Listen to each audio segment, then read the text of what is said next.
Welcome to Brahmam sir GK classes మా. అదేవిధంగా ఈ రోజు కరెంట్ అఫైర్స్ లో భాగమా. అదేవిధంగా మన ఛానల్ కొత్తగా చూసేవారికి లైక్ చేయండి, షేర్ చేయండి మా. వచ్చే మనకు మెయిన్ వచ్చేసి మా ఏంటంటే మనకు ఫారెస్ట్ డిపార్ట్మెంట్ లో ఫారెస్ట్ బీట్ ఆఫీసర్ ఒక అదేవిధంగా మెయిన్ హైకోర్టు ఎగ్జామ్ అవుతుంది. ఈ రెండు దృష్టిలో పెట్టుకొని మా మన కరెంట్ అఫైర్స్ టైప్ చేస్తున్నాము.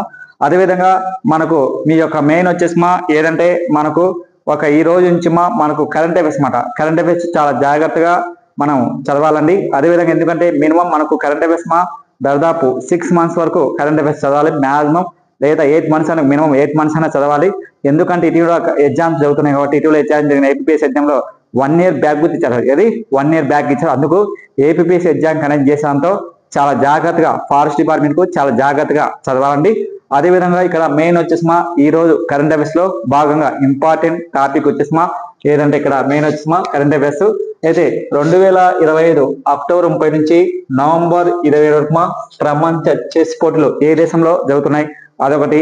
అదేవిధంగా ఇస్రో వాళ్ళు నాసల ఉమ్మడిగా ఉపగ్రహం ప్రయోగిస్తారు. దాని పేరు వచ్చి అంటే GSLV F-16 ప్రయోగిస్తారు అనమాట. ఎక్కడి నుంచి నెక్స్ట్ మా అదేవిధంగా కేరళ మాజీ సీఎం వచ్చేసి అంటే బిఎస్ అచ్చంద్ర నందన్ మృతి చెందాడు.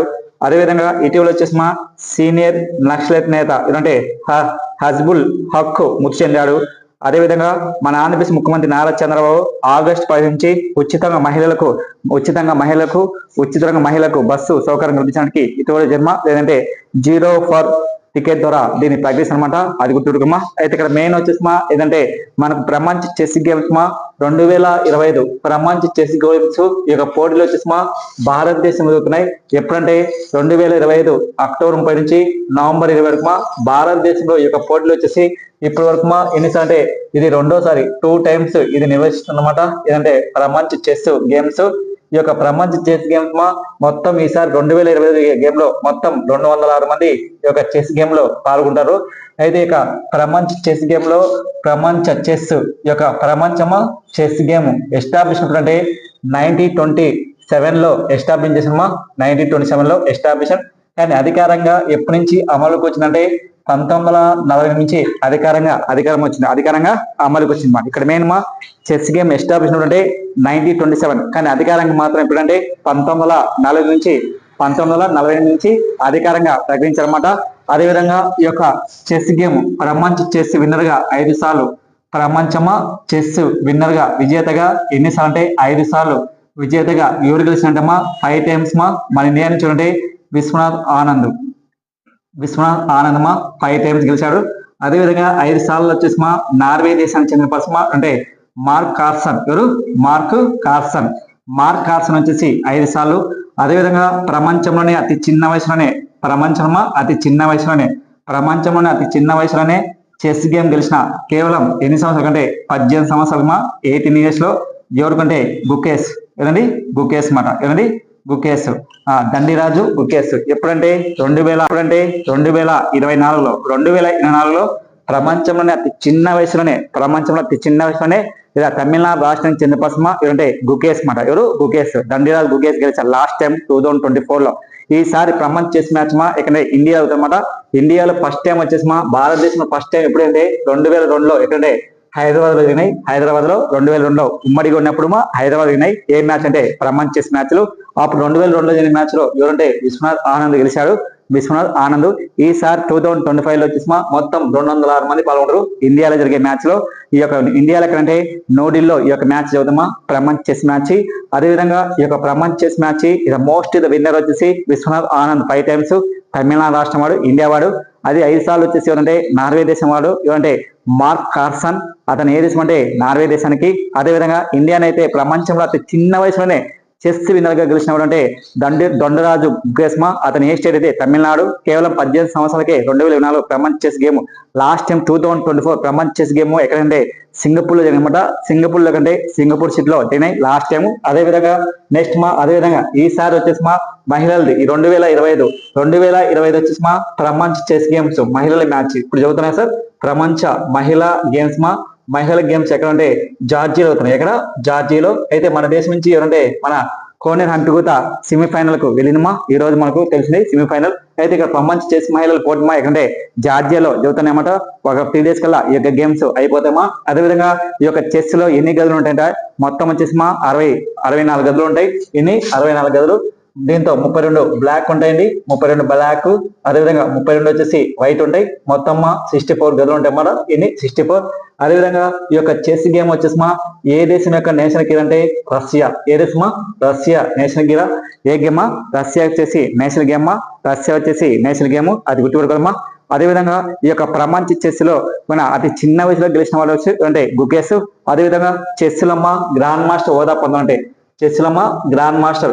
అయితే చెస్ లో గ్రాండ్ మాస్టర్ హోదా పొందాలంటే ఎన్ని పాయింట్స్ సాధించాలంటే 2500 పాయింట్స్ సాధించాలి. 2500 పాయింట్స్ సాధిస్తే అతని గ్రాండ్ మాస్టర్ వస్తుంది. అయితే ఇప్పటి వరకు మన భారతదేశంలో ఎంతమంది గ్రాండ్ మాస్టర్ ఉన్నారంటే 86 మంది ఉన్నారు. ఎంతమంది? 86 మంది గ్రాండ్ మాస్టర్ అమ్మా. ఎంతండి? 86 మంది గ్రాండ్ మాస్టర్లు. ఈ 86 మందిలో ఎక్కువ ఏ స్టేట్ వాళ్ళంటే అది తమిళనాడు రాష్ట్రానికి ఎక్కువ చెందిన పర్సన్. ఏ రాష్ట్రానికి? తమిళనాడు రాష్ట్రానికి చెందిన పర్సన్. ఎక్కువ గ్రాండ్ మాస్టర్ వచ్చేసి ఏ రాష్ట్రానికి అంటే తమిళనాడు రాష్ట్రానికి చెందిన పర్సన్. అది గుర్తుపెట్టుకోండి సార్, తమిళనాడు రాష్ట్రానికి ఎక్కువ. అయితే ఇండియాలో మొట్టమొదటి గ్రాండ్ మాస్టర్ పొందిన మొట్టమొదటి వ్యక్తి ఏమంటే విశ్వనాథ్ ఆనంద్. మహిళలు అయితే ఎవరంటే కోనెల్ హంపి. మహిళలమ్మ కోనెల్ హంపి. అదేవిధంగా ప్రపంచంలో అతి చిన్న వయసులోనే గ్రాండ్ మాస్టర్ పొందినవాడు అంటే కేవలం 12 సంవత్సరాలకి ఎవరంటే గుకేష్, దొండరాజు గుకేష్. అతని ఏ స్టేట్ అంటే తమిళనాడు రాష్ట్రం. కేవలం 12 సంవత్సరాలకు ప్లస్ 18 సంవత్సరాలకు ప్రపంచ చెస్ విన్నర్. చూడండి, 12 సంవత్సరాలకు అతి చిన్న వయసులోనే గ్రాండ్ మాస్టర్ హోదా పొందాడు. అది ఒకటి. నెక్స్ట్, ప్రపంచంలో అతి చిన్న వయసులోనే చెస్ విజేత గెలిచారు లాస్ట్ టైం 2024లో. అంటే మనకు డిఫరెంట్ క్వశ్చన్స్ అడుగుతాడు. అట్లనే ఈ యొక్క చెస్ చాలా ఇంపార్టెంట్. ఈ యొక్క చెస్ అనేది ఒకప్పుడు చదరంగా ఉన్నవారు. అంతరిక్షంలో మొట్టమొదటి క్రీడ ఏదండి? చెస్. అదేవిధంగా ఈ యొక్క చెస్ గేమ్ ఏ దేశం నేషన్ కంటే రష్యా. ఎందుకంటే చెస్ గేమ్ ఆడడం వల్ల మనకు మైండ్ అనేది చాలా రిలీఫ్ అవుతాయి. మైండ్ చాలా యాక్టివ్ గా పనిచేస్తుంది ఈ యొక్క చెస్ గేమ్. అదేవిధంగా ఇటీవల వచ్చేసి ఇస్రో వాళ్ళు వచ్చేసి ఇండియన్ ఇస్రో వల్ల ఇస్రో అంటే ఇండియన్ స్పేస్ రీసెర్చ్ ఆర్గనైజేషన్ మరియు వచ్చేసి అంటే నాసాల యొక్క ఉమ్మడి ఉపగ్రహాన్ని వచ్చేసి ఉపగ్రహాన్ని ఏ దాన్ని ప్రకటిస్తుంటే జిఎస్ఎల్వి. ఏదమ్మా? జిఎస్ఎల్వి F16 అనే ప్రయోగాన్ని వచ్చేసి ఎక్కడి నుంచి ప్రయోగిస్తుంటే శ్రీహరికోట నుంచి తిరుపతి. తిరుపతి నుంచి ఎక్కడంటే Satish Dhawan space centre. Satish Dhawan space centre. Satish Dhawan space centre వచ్చేసి ఎక్కడ ఉందంటే తిరుపతిలో ఉంది. ఒకప్పుడు విడిపో ముందు నెల్లూరు ఉన్నది, పెయిన్ తిరుపతి. ఎక్కడి నుంచి అంటే శ్రీహరికోట తిరుపతి జిల్లా నుంచి సతీష్ ధావన్ స్పేస్ సెంటర్ నుంచి ఈ యొక్క ఇస్రో వాళ్ళు ప్లస్ నాసా సంస్థ ఉమ్మడికి వచ్చేసి జిఎస్ఎల్వి F16 ప్రయోగిస్తున్నమాట. ఇది ఎప్పుడు ప్రయోగిస్తారు అంటే జూలై 30న 2025లో ప్రయోగిస్తారన్నమాట. దీని యొక్క బరువు వచ్చేసి ఎంతంటే 2392 కిలోమీటర్లు. 2392 2392 కిలోమీటర్స్ దీని యొక్క బరువు వేటితో మనం పంపిస్తామన్నమాట. అదేవిధంగా దీని యొక్క లక్ష్యం ఏంటంటే దేని లక్ష్యం అంటే జిఎస్ఎల్వి F16 యొక్క లక్ష్యం ఏంటంటే మెయిన్ వచ్చేసి ఈ యొక్క ఉపగ్రహాలు వచ్చేసి భూగోళం పైన అంటే భూగోళం మొత్తాన్ని వచ్చేసి అన్ని వాతావరణాన్ని పరిస్థితులను పగులు రాత్రి 12 రోజుల వ్యవధిలో దీన్ని కనుక్కుంటుంది అనమాట. మెయిన్ వచ్చేసి ఈ యొక్క ఉపగ్రహం. అదేవిధంగా ఇస్రో యొక్క చైర్మన్ వచ్చి అంటే వి నారాయణ. అయినా వాళ్ళంటే 11 పర్సన్. ఆయన ఎప్పుడంటే 2025లో జనవరి 12 ఎన్నికాడు. అదేవిధంగా ఇస్రో మొట్టమొదటి చైర్మన్ వచ్చేసి అంటే విక్రమ్ సారాభాయ్. ఇది విక్రమ్ సారాభాయ్. అదేవిధంగా ఎక్కువ కాలం పనిచేసిందంటే సతీష్ ధావన్ సతీష్ ధావన్. అదేవిధంగా ఇస్రో వచ్చేసి ఎస్టాబ్లిష్ అంటే 1969 ఆగస్టు 15న ఇస్రో ఏర్పడిందన్నమాట. ఇస్రో అంటే Indian space research organisation. Headquarters ఎక్కడంటే బెంగళూరు ఉంది. పెయింట్ ఇస్రో చైర్మన్ అంటే వి నారాయణ. అది గుర్తుపెట్టుకో సార్, మనకి ఎగ్జామ్లో అవుతామన్నమాట. నెక్స్ట్ అదేవిధంగా కేరళ మాజీ సీఎం వచ్చేసి అంటే విఎస్ అచ్యంత నందన్ వచ్చేసి ఈయన మృతి చెందారమ్మా. ఆయన వయసు వచ్చేసి ఏంటంటే 101 సంవత్సరాలు. ఇక్కడ మనకు గుర్తుపెట్టుకోవాలి సార్, కేరళ మాజీ సీఎం ఇటీవల డెత్ అయ్యాడు. అతని పేరు వచ్చేసి ఏంటంటే విఎస్ అచ్యంద్ర నందనమా. అతని వయసు వచ్చేసి 101 సంవత్సరమా. ఈయన మృతి చెందారు. ఇక్కడ సిపిఐ పార్టీ చెందిన పర్సన్. ఎక్కడ మృతి చెందారంటే కేరళలో మృతి చెందనమాట. ఈయన ఎప్పుడు జన్మించాడంటే 1923 అక్టోబర్ 20న జన్మించాడు. అయితే ఈయన మొట్టమొదటిగా వచ్చేసి ఏదంటే ఈయన మొట్టమొదటిగా 1964లో వచ్చేసి సిపిఐ పార్టీలో ఉమ్మడి ఉన్నప్పుడు ఉమ్మడి ఉన్నది. ఎప్పుడు సిపిఐ పార్టీ అనేది communist party of India. CPI party establishment అంటే 1924లో ఏర్పడింది. 1924లో ఏర్పడింది. ఏ పార్టీ? CPI party. సిపిఐ అంటే కమ్యూనిస్ట్ పార్టీ ఆఫ్ ఇండియా. ఈ పార్టీ ఎస్టాబ్లిష్మెంట్ అంటే 1924. సిపిఐ పార్టీ నుంచి మళ్ళా సిపిఎం గా ఎప్పుడు చేంజ్ చేసిందేమా 1964లో సిపిఎం నుంచి సిపిఎం గా పేరు మార్చమాట. అది పేరు అంటే రెండు పార్టీలు విడిపోయినాయి. ఏంటంటే సిపిఐ పార్టీ నుంచి సిపిఎం గా పార్టీ మారింది. ఎప్పుడంటే 1964లో ఈ సిపిఐ పార్టీ వచ్చేసి సిపిఐ నుంచి సిపిఎం గా మారినప్పుడు మన కేరళ మాజీ సీఎం వచ్చేసి అచ్చిందనందన్ వచ్చి ఈయన పార్టీ ఈయన సిపిఎం కు వెళ్ళిపోనమాట. సిపిఎం తో పాటు ఇంకో పార్టీ వచ్చేసి ఏంటంటే ఎల్డిడి, సిపిఐలోని అనుబంధ ప్రాంతంలోని నేపథ్యంలోని ఏదంటే ఎల్డిడిఎఫ్. ఎందుకంటే పేరు కైలాస్ సెంగుతా ఏంటంటే కైలాస్ సెంగుతా ఏ పార్టీ ఉన్నా సిపిఐ పార్టీ అతను వచ్చి ఎల్డిఎఫ్ లో నేపథ్యం వహిస్తున్నమాట. ఏదంటే కేరళ సీఎం పేరు విజయన్. అయితే ఇక్కడ పేరు అంటూ కేరళ మాజీ సీఎం విఎస్ అచ్యుతంగా మృతి చెందాడు. ఆయన సిపిఐ పార్టీ నుంచి ఉన్న మళ్ళా 1964లో విడిపోయిన తర్వాత సిపిఐ పార్టీ నుంచి సీఎం గా పనిచేశాడు. అదేవిధంగా ఓవరాల్ గా సిపిఐ పార్టీ నుంచి 7 సార్లు ఎమ్మెల్యేగా పోటీ చేసి విజయవంతంగా గెలిచాడు అనమాట. అదేవిధంగా ఈయన ఎప్పుడు సీఎంగా పనిచేసింటే 2006 నుంచి 2011 వరకు కేరళకు సీఎంగా పనిచేసి రికార్డ్స్ ఉంచాడు.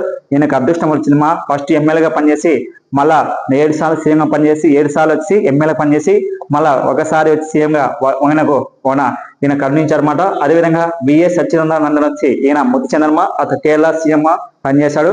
అదేవిధంగా పేరు సిపిఐ కార్యదర్శి ఏమంటే డి రాజా. పేరు కార్యదర్శి సిపిఐ పార్టీ కార్యదర్శి ఏమంటే డి రాజా.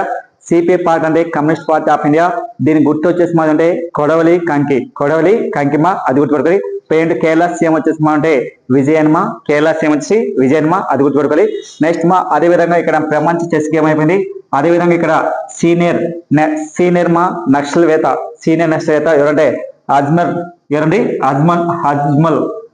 హక్ మృతి చెందనమాట. ఇక్కడ మెయిన్ గుర్తు సార్ సీనియర్ నక్సల్ నేత అంటే ప్రముఖ సీనియర్ నక్సల్ నేత వచ్చిందంటే అజ్మల్ హక్ మృతి చెందారు. ఇతను ఎక్కడ మృతి చెందంటే వెస్ట్ బెంగాల్ లో మృతి చెందారమ్మా.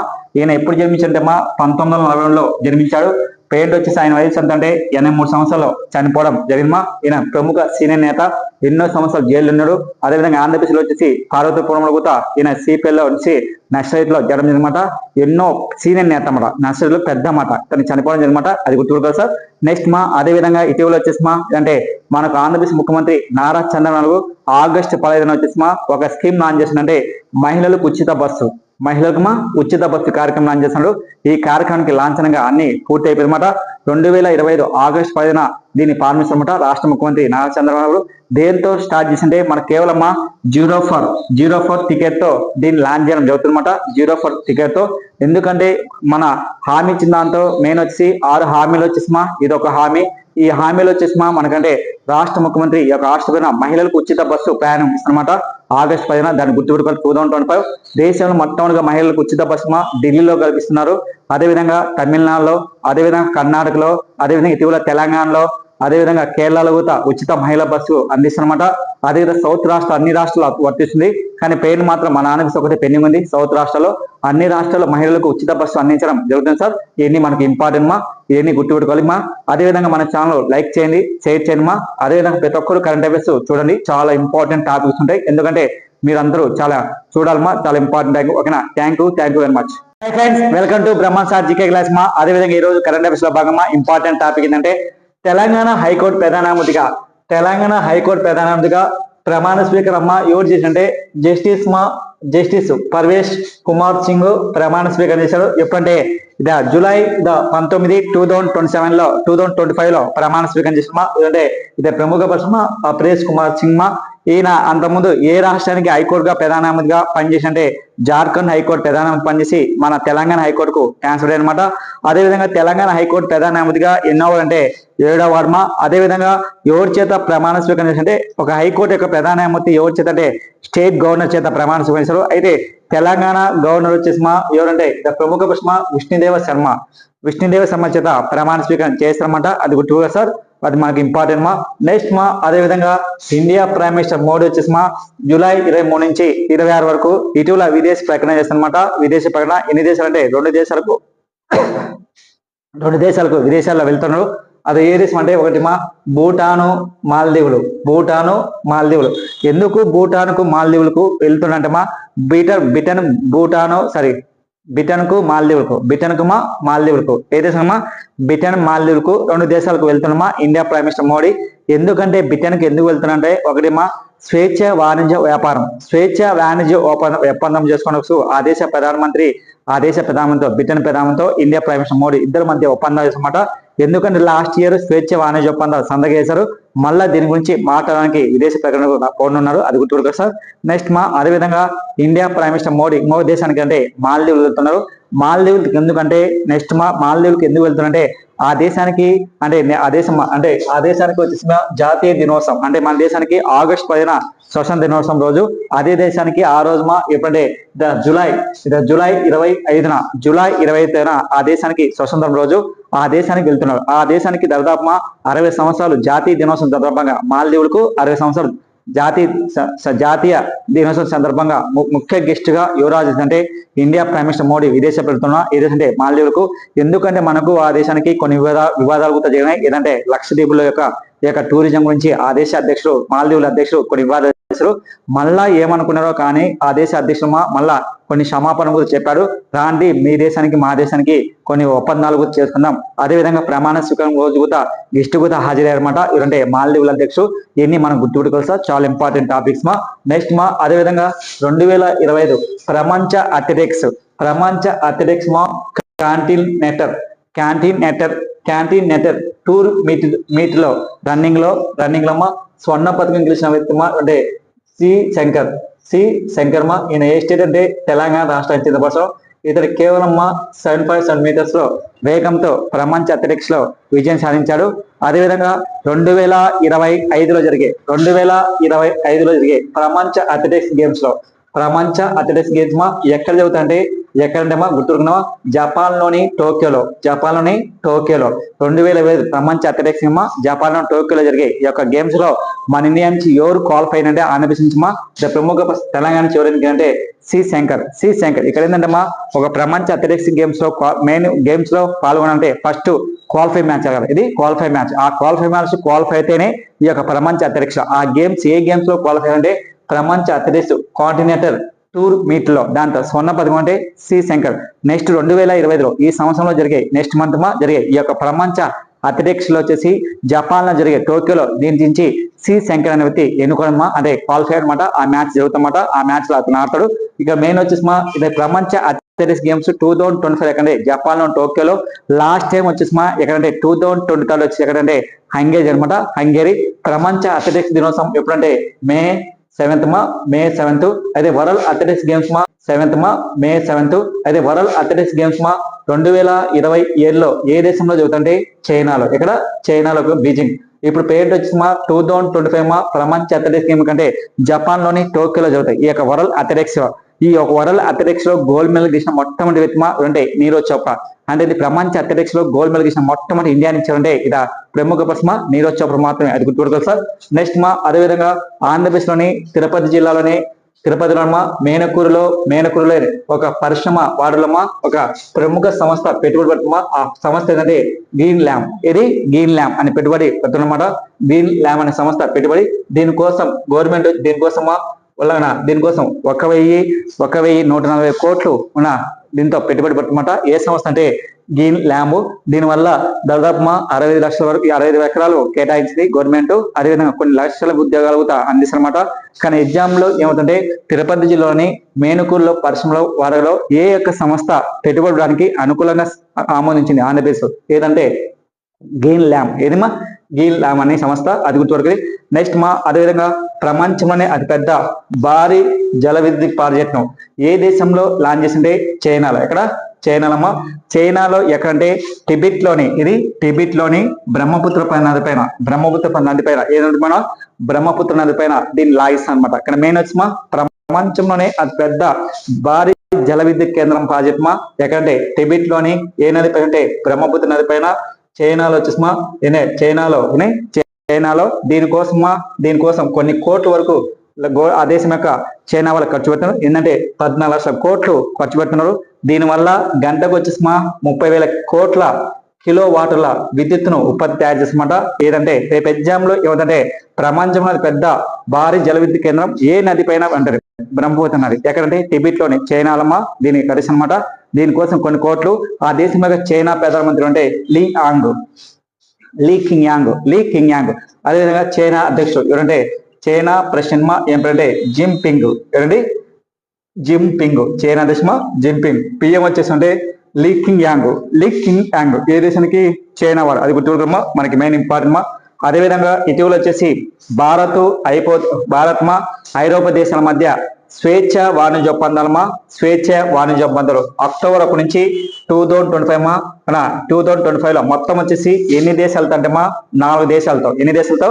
4 దేశాలతో ఒప్పందం వేసుకున్నట్టు కేంద్రం యొక్క వాణిజ్య శాఖ మంత్రి అంటే పీయూష్ గోయల్ ప్రకటించింది.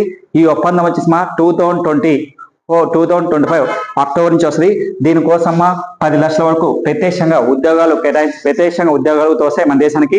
దీంతో ఒక మెయిన్ వచ్చేసి భారత్ ఐరోపా దేశాల మధ్య స్వేచ్ఛ వాణిజ్య ఒప్పందాలు ఎన్ని దేశాలతో ఒప్పందం సంతకం చేసింటే 4 దేశాలతో. ఒకటి వచ్చేసి ఏంటంటే నార్వే, ఐస్లాండ్, స్విట్జర్లాండ్, అదేవిధంగా లిస్టెన్స్టీన్ తో మొత్తం 4 దేశాల ఐరోపా దేశాలతో ఒప్పందించమాట. అదేవిధంగా ఇటీవల ఐఎంఎఫ్ లో 191 దేశంగా ఏది జరిగిందంటే ఏ దేశం జరిగిందంటే లిస్టెన్స్టీన్ అనే దేశం జరిగిందన్నమాట. 191 దేశంగా ఇటీవల 191 దేశంగా ఏది జరిగిందంటే ఐఎంఎఫ్ లో లిస్టెన్స్టీన్ గా. ఐఎంఎఫ్ అంటే అంతర్జాతీయ ద్రవ్య